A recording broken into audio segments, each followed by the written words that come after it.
La parole de Christ est ma lumière. La parole de Christ est mon épée. La parole de Christ est ma bénédiction, mon bonheur et ma gloire. Christ en nous, l'espérance de la gloire. Entrer dans mon cœur pour établir en moi la véritable foi, un pouvoir divin capable de tout. Pour moi, tu as fait mouvoir ta divinité. Tu m'as rempli du Saint-Esprit, le corps de la présence éternelle de l'Éternel Dieu et de sa manifestation divine dans les saints. Tu as établi en moi ton trône de gloire, afin de régner dans ma vie. Seigneur Jésus, tu vis en moi. C'est toi le mystère de ma vie. Amen. Soyez et demeurez bénis. Je suis votre humble serviteur, l'admirable évangéliste Rufin Olivier Moigny, à l'occasion de cette vidéo D consacrée à la prédication. La prédication va porter sur le cantique 192 du recueil Yimila, le cantique intitulé Mayindu Meto. Pour écouter la parole de Dieu relative à ce cantique, je vais inviter un compagnon d'armes dans l'œuvre de Dieu de plus de 20 ans, un frère dans la foi en Christ, un fils aussi, un collaborateur. Il s'agit bel et bien de l'admirable frère Jafé Moa. Je vous invite à suivre, à écouter, à recevoir avec foi cette parole de Dieu dans le nom tout-puissant de Jésus-Christ de Nazareth, le seul et l'unique sauveur du monde, ainsi soit-il. Amen. La parole de Christ est ma lumière. La parole de Christ est mon épée. La parole de Christ est ma bénédiction, mon bonheur et ma gloire. Christ en nous, l'espérance de la gloire. Shalom à toutes et à tous pour cette grâce, je dirais, qui m'a été faite par le Seigneur Jésus-Christ de me présenter devant vous pour vous parler, pour vous prêcher sur le cantique Mayindu Meto. Avant cela, je voudrais remercier notre admirable évangéliste. Par son canal, j'ai eu cette opportunité de me présenter à vous pour rentrer en profondeur dans le message de ce cantique. Je voudrais commencer par vous dire que dans ce cantique, il s'agit des saints qui sont en train de se plaindre à Dieu. Il s'agit des saints qui se plaignent de ce que le monde est dans la perdition et même les églises aussi sont dans la perdition. Et dans une telle perdition, finalement, le mal est considéré comme le bien et le bien est considéré comme le mal. Les saints se plaignent parce que le chaos est partout. Il y a le chaos dans le monde, mais aussi le chaos dans l'Église. Or, la Bible, depuis longtemps, nous avait avertis. Lorsque nous prenons Matthieu 24, le verset 37, la Bible nous disait déjà que ce qui arriva du temps de Noé arrivera de même à l'avènement du Fils de l'homme. Et nous savons que avant que le Fils de l'homme n'arrive, il y aura des choses qui vont se faire, des choses qui vont s'accomplir sur terre, des choses qui vont arriver même dans les églises. C'est pourquoi aujourd'hui, nous ne devons pas nous étonner lorsque nous voyons le péché s'accroître dans le monde et le péché aussi dans l'église.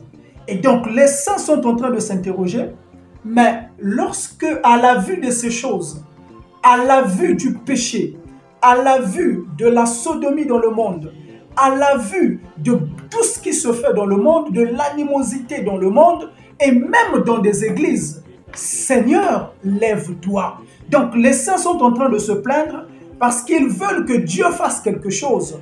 Vous savez que Dieu ne peut pas se lever s'il n'y a pas quelqu'un qui a prié sur terre, s'il n'y a pas un groupe des hommes qui parlent à l'Éternel de jour comme de nuit. C'est pourquoi Dieu ne pouvait pas se lever pour délivrer Israël de l'Égypte si Israël n'avait pas prié, si Israël n'avait pas crié à Dieu. C'est pourquoi la Bible déclare dans le psaume 107, à partir du verset 19 jusqu'au verset 20, dans leur détresse, ils crièrent à l'Éternel, et l'Éternel les délivra de leur angoisse. Il envoya sa parole, et sa parole les fit échapper de la fosse. Donc, pour que Dieu intervienne, il doit y avoir quelqu'un qui crie à Dieu. Pour que Dieu fasse quelque chose, il doit y avoir quelqu'un qui parle à l'Éternel. Et donc, les saints sont en train de se plaindre à Dieu parce qu'ils veulent voir Dieu agir. Ils veulent voir Dieu se lever pour qu'il mette fin à tout ce qui se passe sur terre et à tout ce qui se passe dans les églises. Déjà, les saints se demandaient, mais dans quel temps sommes-nous? Lorsque nous voyons le péché, lorsque nous voyons dans l'église, l'inimitié dans l'église, les frères et les sœurs qui ne s'entendent pas, les pasteurs et ses acolytes qui ne s'entendent pas, dans quel temps sommes-nous finalement à la vue de toutes ces choses?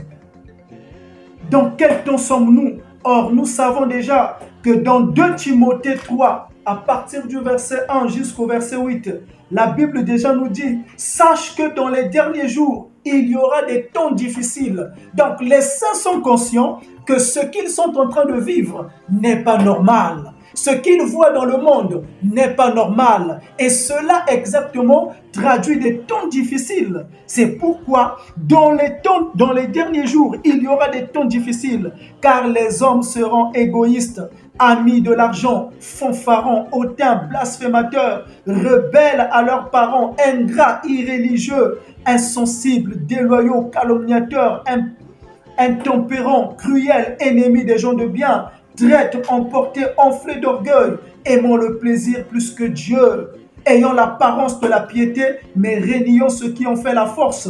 Éloigne-toi de ces hommes-là. Dit, instruit Paul à son fils dans la foi Timothée, éloigne-toi de ces hommes-là, éloigne-toi d'eux, parce que dans ces choses-là, il n'y a pas la vie, dans ces choses-là, il n'y a pas Dieu, ces choses-là ne glorifient pas le Seigneur. Alors les saints sont en train de se plaindre et ils veulent là que Dieu puisse agir, que Dieu puisse réagir, parce que le monde est inondé du péché. L'Église est inondée du péché. Sans l'intervention de Dieu, rien ne pourra changer. Sans l'intervention du Seigneur, rien ne pourra s'amender. Le péché s'est accru dans le monde, mais le Seigneur, lève-toi, sinon rien ne va changer. Parce que Dieu doit se lever pour que les choses changent dans l'Église et pour que les choses aussi changent dans l'Église et pour que les choses changent aussi dans le monde. Donc lève-toi, sinon cela ne va pas s'arrêter. Amen. Lève-toi, Seigneur. Le saint est en train de parler à son Dieu. Lève-toi, Seigneur, parce que dans le monde, le mal là n'est plus devenu normal. C'est un mal maintenant inspiré. C'est un mal maintenant embelli. C'est un mal maintenant qui atteint sa dimension la plus élevée. Et donc, Dieu doit intervenir. Dieu doit faire quelque chose. Dieu doit agir. Dans des églises, Dieu doit agir. Nous voyons maintenant dans des églises, le pasteur et le pasteur assistant ne s'entendent plus. Parce que dans le monde, même au temps de Moïse, il y a eu beaucoup de gens qui ne voulaient pas que Moïse accomplisse sa mission normalement. Il y a eu Corée, Dathan, Abiram qui se sont levés contre Moïse. Et actuellement dans les églises, nous avons des pasteurs Corée, nous avons des pasteurs Dathan, nous avons des pasteurs Abiram. Amen. Alors, dans des cas comme ça, comment l'Église peut survivre? Comment l'Église peut garder la sainteté? Comment l'Église peut-elle avancer s'il y a des pasteurs rebelles à la parole de Dieu? S'il y a des pasteurs rebelles à la vision de Dieu? S'il y a des pasteurs rebelles aux hommes de Dieu dans des églises? Amen. Or, nous savons que la Bible nous dit dans 1 Corinthiens 10, à partir du verset 20b, la Bible nous dit « Or, je ne veux pas que vous soyez en communion avec des démons. Parce que celui qui conduit le troupeau de Dieu, celui qui lui-même n'obéit pas à la parole de Dieu, ne vous mettra jamais en communion avec Dieu. Il ne vous mettra qu'en communion avec les démons. Il vous mettra en communion avec des esprits de sirène. Il vous mettra en communion avec des esprits de tout genre. Amen. Parce que vous ne serez pas en communion avec Dieu, parce que lui-même, il n'est pas en communion avec Dieu. Voilà pourquoi les saints se plaignent. Ils demandent à Dieu d'agir. Ils demandent à Dieu de se lever. Ils demandent à Dieu de faire quelque chose. Parce que seule l'intervention de Dieu peut délivrer l'Église. Seule l'intervention de Dieu peut délivrer le monde. Seule l'intervention de Dieu peut délivrer les hommes sur la face de la terre. Donc, si Dieu n'intervient pas, alors rien ne va se passer et rien ne va se faire. Voilà pourquoi dans ce cantique, les saints de Dieu sont en train d'interpeller, sont en train de prier, sont en train de dire à Dieu, Seigneur, agis, Seigneur, descends, Seigneur, fais quelque chose.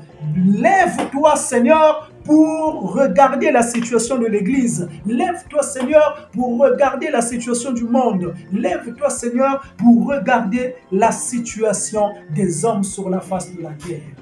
Alors, devant tout ce portrait, finalement, Dieu doit nécessairement agir. Mais pour que Dieu agisse, il faut que les saints qui sont là continuent dans l'obéissance. Et il faut que leur obéissance soit complète. Pour que Dieu agisse, le secret se trouve dans le livre de 2 Corinthiens 10, le verset 6. Qu'est-ce que la Bible nous dit? Dans 2 Corinthiens 10, le verset 6, la Bible dit ceci: nous sommes prêts aussi à punir toute désobéissance lorsque votre obéissance sera complète. Donc, si l'obéissance des saints n'est pas complète, Dieu ne peut pas punir la désobéissance qui se trouve dans le monde. Si l'obéissance des saints n'est pas complète, Dieu ne peut pas punir la désobéissance qui se trouve dans l'Église. Donc, nous sommes appelés finalement, vous qui êtes saints, vous qui craignez le Seigneur, de continuer à craindre le Seigneur et jusqu'à ce que votre obéissance soit complète pour que le Seigneur, à son tour, passe pour juger le péché dans l'Église, passe pour juger le péché dans le monde. Donc le temps est là, le temps est finalement arrivé pour que le Seigneur s'élève dans des églises et pour que le Seigneur s'élève dans le monde. Mais pour cela, il veut voir ton obéissance et ton obéissance doit être complète. Vous savez que la Bible est claire sur ce point. La Bible déclare très clairement que l'obéissance vaut mieux que le sacrifice. Toi qui obéis à l'Éternel, continue d'obéir au Seigneur, continue de t'attacher à Dieu et continue de marcher à Dieu. C'est comme cela que Dieu seulement prendra tes ennemis, les renversera et les jugera. Alors que Dieu nous bénisse et qu'il bénisse aussi sa parole. Nous bénissons le Seigneur qui nous a fait cette opportunité au nom de Jésus. Amen. La parole de Christ est ma lumière. La parole de Christ est mon épée. La parole de Christ est ma bénédiction, mon bonheur et ma gloire. Christ en nous, l'espérance de la gloire. Merci beaucoup, admirable frère, serviteur de l'Éternel, Jaffé Moa Hendrix, pour la bonne parole que tu as déversée, que tu as annoncée par le Saint-Esprit de la part de Dieu, dans le nom tout-puissant de Jésus-Christ de Nazareth. Que l'Éternel, notre Dieu, qui nous a appelés à faire ce service, à prêcher l'Évangile selon les règles de doctrine et les règles de l'art, te bénisse et te comble. À vous qui suivez cette émission, si vous n'êtes pas encore abonné à cette chaîne, en tout cas, n'hésitez pas de vous abonner, à partager les vidéos qui s'y trouvent et comme on dit ici, à liker encore et à liker toujours. À nous revoir au prochain numéro. Que Dieu vous bénisse. La parole de Christ est ma lumière. La parole de Christ est mon épée. La parole de Christ est ma bénédiction, mon bonheur et ma gloire. Christ en nous, l'espérance de la gloire. Jésus est la seule gloire de ma vie. Il est le Christ mystérieux et glorieux, le berger surnaturel et tout-puissant qui me conduit. En lui, toutes mes promesses divines sont oui et amen. Aimez-vous.